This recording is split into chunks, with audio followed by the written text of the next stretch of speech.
सादर करणार आहे. तुम्ही शांतपणे ऐकून घ्यावी अशी माझी नम्र विनंती. ओळखलत का मला?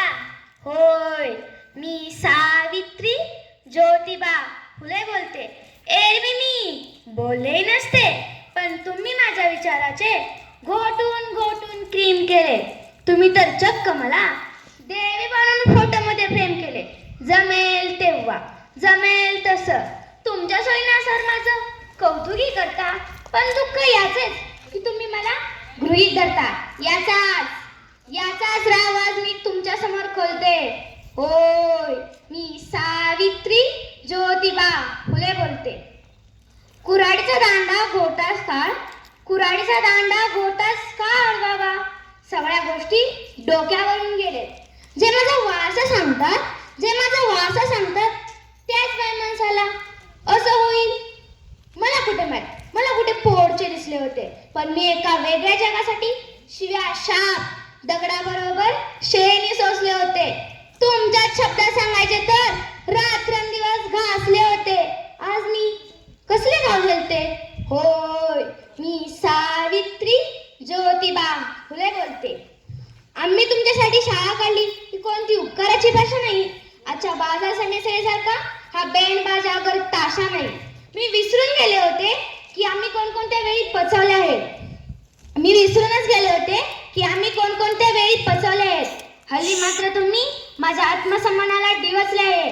म्हणूनच तुमच्या या भैरेकांनी हे गरण घालते. होय, मी सावित्री ज्योतिबा फुले बोलते. माय माऊलींनो, लेकीबाईंनो, शिकलात सवरलात, पण प्रत्येक स्त्रीमुक्तीचा एक काना झालात. माझा वास सांगून स्वार्थासाठी राबतात आणि गर्भातल्या सावित्रीचा गळा गर्भातच दाबतात. म्हणूनच तुमच्या या संतापा पुढे मी हे बेभान होऊन बोलते. होय, मी सावित्री ज्योतिबा फुले बोलते. माझी खरी लेक तीच, ती कोणी असत्यापुढे झुकत नाही. माझी खरी लेक तीच, ती कोणी असत्यापुढे झुकत नाही. कोणत्याही बुवा बाबाकडे आंधळेपणे माता टेकीत नाही.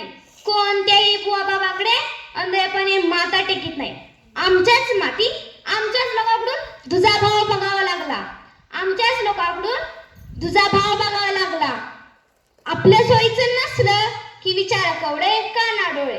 समाजासाठी काही करायचं म्हटलं की पोटात गोळा. ज्योतिबाशिवाय सावित्री, सावित्रीशिवाय ज्योतिबा कधीच एकटे दुखते नेता येणार नाही. ही विचाराची गोडी सुनांना लागावी. म्हणूनच लेकींनो, मी तुम्हाला बोलते.